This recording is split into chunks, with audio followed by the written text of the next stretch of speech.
Welcome students. This is the first video of chapter 15, Some Natural Phenomena. Now we will discuss what is lightning.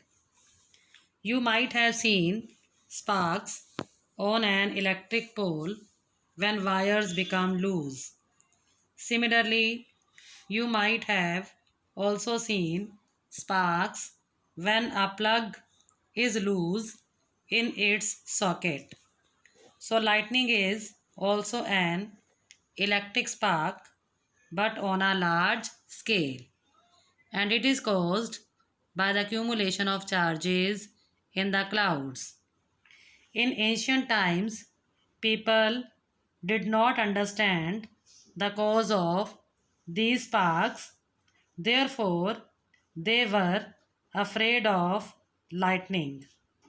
But we need not be afraid of lightning, but we have to take precautions to protect ourselves from the deadly sparks. But if we will not take the precautions, lightning can be deadly and cause the destruction of life and property. These are some pictures showing the lightning in the atmosphere. Now the sparks that Greeks knew about. The ancient Greeks knew as early as 600 BC that when amber, what is amber? Amber is a kind of resin or synthetic polymer. When it was rubbed with fur, it attracted light objects such as hair. Similarly, when we take off woolen or polyester clothes in the dark, we even see a spark and hear a crackling sound. In 1752, Benjamin Franklin, an American scientist, showed that lightning and the sparks from the clothes are essentially the same phenomena. But it took 2000 years for this realization to occur.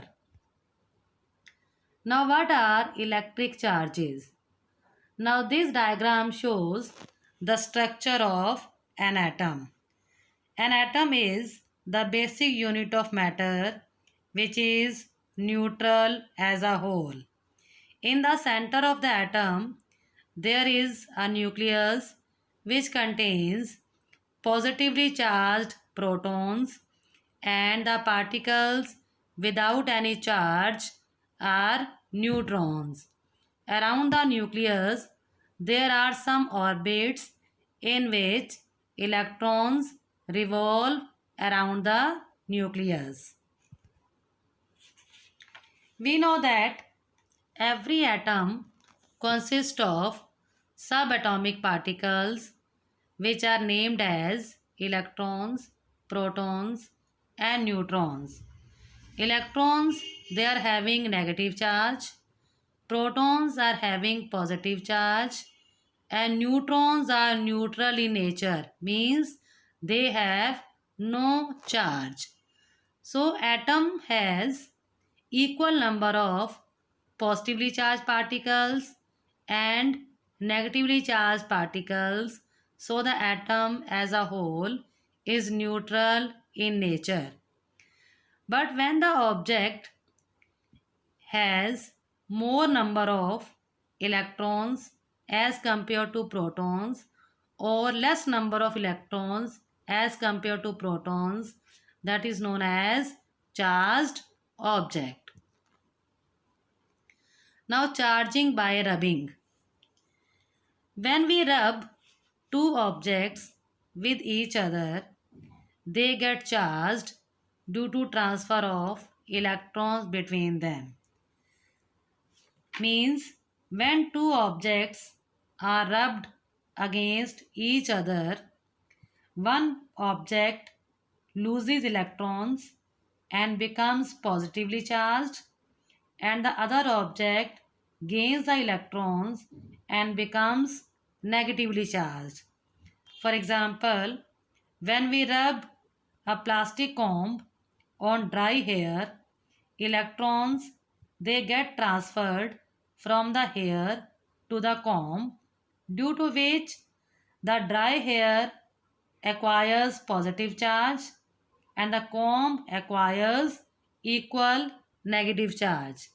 Similarly, when we rub a rubber balloon with animal fur, the balloon,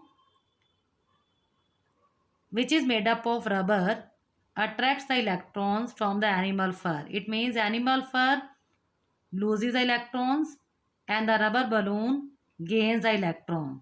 Therefore, the rubber balloon having more number of electrons becomes negatively charged and the fur having shortage of electrons become positively charged.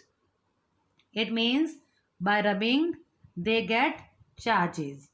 The electricity which is produced by rubbing is also known as frictional electricity. So